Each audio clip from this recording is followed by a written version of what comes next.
So Pee-wee as himself is a documentary about the history of Paul Reubens, who everybody knows as the character of Pee-wee Herman. And this is, this is a bit of a bittersweet documentary to get through because, obviously this was filmed, before Paul Reubens died in 2023. And it's kind of like, it's pretty much like the last bit of like footage you're going to see of Paul Reubens. Now, what I found so interesting about, having seen this film is like, I thought back to one of like the few roles I remember seeing Paul Reubens after his death. And I remember one of the first films I saw was he has a cameo in this comedy called Quiz Lady. And at the end of this film, they reveal him as this kind of like, as like a guest star who comes on, but he's meant to come on as like there's this elderly woman who misinterprets him for Alan Cumming, and she's always wanted to meet Alan Cumming.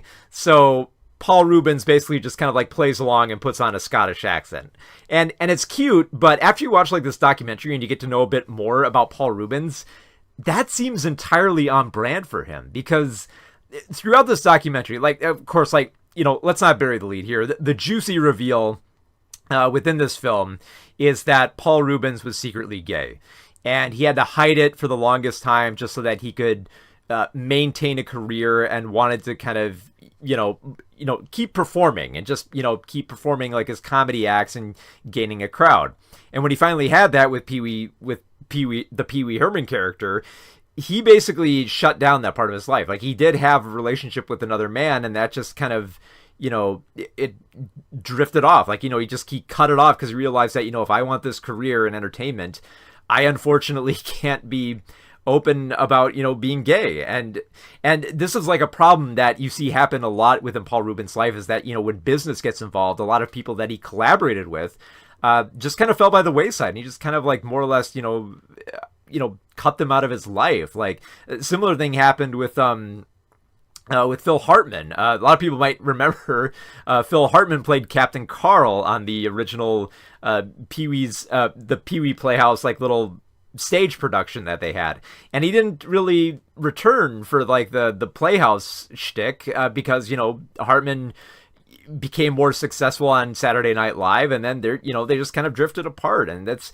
kind of like this sad kind of wall that Paul Reubens put up for himself. And most like the history of how like Paul Reubens was caught in a porno theater, and that kind of like ruined his career. And then there was later the trial about him being accused of having child pornography, and even though he was proven innocent with an extensive investigation, there's still like that blotch that a lot of that's still attached to like his name, because usually, whenever like Paul Reubens popped back up and stuff where he wasn't playing Pee-wee after that whole incident, there's still like that lingering thought about, where did Pee-wee go? And it's like, oh yeah, that's right. He was arrested in the theater. Even though, a little bit of like a factoid, for those who don't know, the fact that the fact that Paul Reubens got caught in the porno theater was not the reason that Pee-wee's Playhouse was canceled.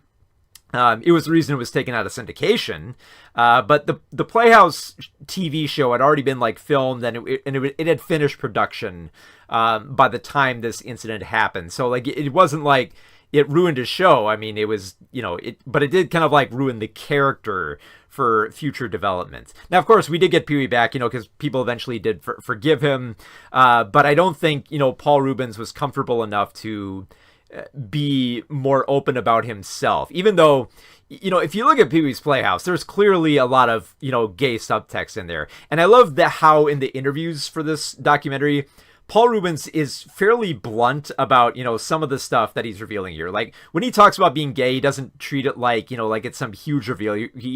He treats it as like his personal life, saying like yes, this was part of me. The same thing happens with Pee-wee's Playhouse. There are some people who are questioning like, oh, was there gay subtext in the show, with like the way that it was kind of framed with like the different characters and like the women and the different relationships and the oddness of it all. And Paul Reubens pretty much says, yes, there was gay subtext in Pee-wee's Playhouse, even though if you've looked at anyone's like media analysis on Pee-wee's Playhouse, it's pretty clear there's there's some queer acceptance going on in that show, which is pretty groundbreaking, for a Saturday morning show that came out in the late 80s. It was a pretty big deal. So very impressive, to see how all that was kind of like confirmed that, Paul Reubens was gay here. But it's also very, it's frustrating to kind of like see how closed off Paul Reubens was about that. Even in this film, where he is being open about his sexuality, he's still closed off about like a few other aspects of his life. Like, when he's reflecting back on certain elements, he's questioning, like, how much of his egotism got in the way, or how much of his desire for fame kind of like, tortured him. And he kind of like waffles back and forth saying like, okay, maybe I did have an ego. Maybe this ruined it. Maybe it did. Maybe it didn't. I'm not gonna tell you. Maybe you should figure it out. And you see that happen not just with like the way that Reubens interacts with the camera, but the way that he directly interacts with director Matt Wolf.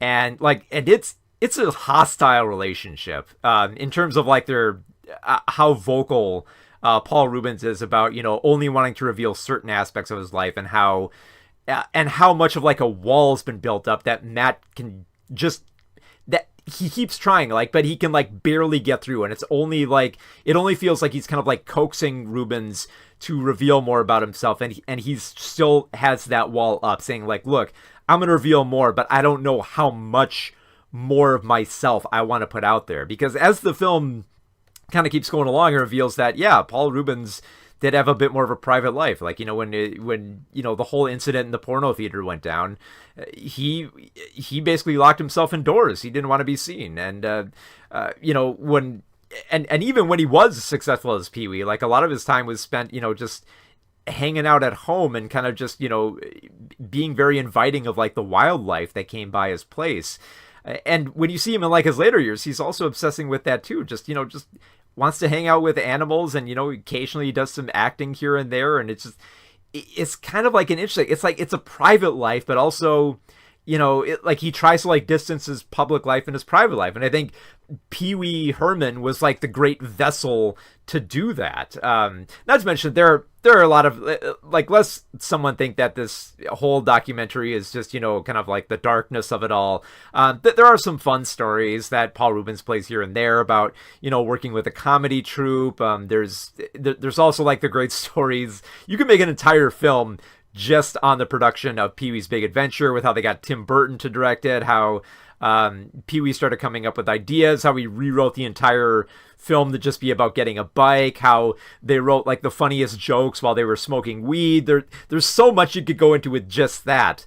But I think it helps to kind of cover like not just one section of Paul Reubens' life and the Pee-wee character, but all of it, because it feels like you're only getting a little bit here and there from Paul Reubens, and it's just like everything is on his terms, like just slowly bringing out more of that private life as he feels comfortable with. And you can see the discomfort in his face when he's just not certain about what he wants to be truthful with and what he wants to just tell jokes about, and just kind of playfully mock Matt Wolf's attempt to just kind of get more out of Pee-wee for a documentary. Like he's very much aware of how this documentary is probably going to be seen, and is very paranoid about how he's going to be portrayed. And even in like his final days, when he's like on the phone with Matt, he's still paranoid, even up to like his final days, where it feels like, okay, now would be the time to be most honest. And he's still just kind of like, I don't know how much more I can do. I don't know how much more I want to tell. And it just becomes more about his emotional truth than, the more of just like, like the juicy tidbits and details of it all. And there's something very like deeply sad, but like relatable to that as well, where I think it makes Paul Reubens such an interesting actor for wanting to be this eccentric performer, but also just wanting to be a quiet guy who kept to himself and just, obsessed over art and animals. And I think there's something very, fascinating and frustrating about someone like that just makes him all the more human, as opposed to just, like the Pee-wee character that he played as. I will say this though, the Pee-wee Herman character on like Pee-wee's Playhouse, I did like the fact how that character was very expressive. Like, he wasn't just there to be like a jester who laughed all the time. Like, Pee-wee got sad, he got angry, he got mad at like little things. You know, he had a range of emotions, and it felt like he could do that within like the playhouse setting, which is impressive, you know, considering that it's a wacky playhouse with puppets and eccentric characters like Captain Carl and Cowboy Curtis. And in case you're wondering, yes, Lawrence Fishburne is interviewed for his role of Cowboy Curtis in this film. So yeah, there's a wealth of interesting interviews that reveal a bit more about Paul Reubens, and they feel like they're like obligatory. You feel like you're only going to get so much out of Paul, and that you'd like to hear from more of his friends and family, from those who knew him best, especially, you know, for being more of like a post-mortem documentary. So yeah, it's a very bittersweet documentary that reveals a lot about Paul Reubens, but also not quite enough, with like a bit of like a wall built up. But like, and I want to phrase that, because yeah, we do get a little bit more of Paul Reubens, but it doesn't feel like we're getting everything. But that's kind of part of the appeal, is that we're only getting so much as Paul wants to allow. And I think, you know, for like a public figure like that, that's kind of like, that's desirable and that's understandable. And I think that just makes Paul Reubens such an interesting person. So yeah, Pee-wee as himself is just a fascinating documentary on Paul Reubens, and probably a very like thoughtful and earnest portrayal of his life. You know, mostly from the perspective of what Paul wanted to put out into the world right before he left it. So yeah, it's yeah, I love this documentary.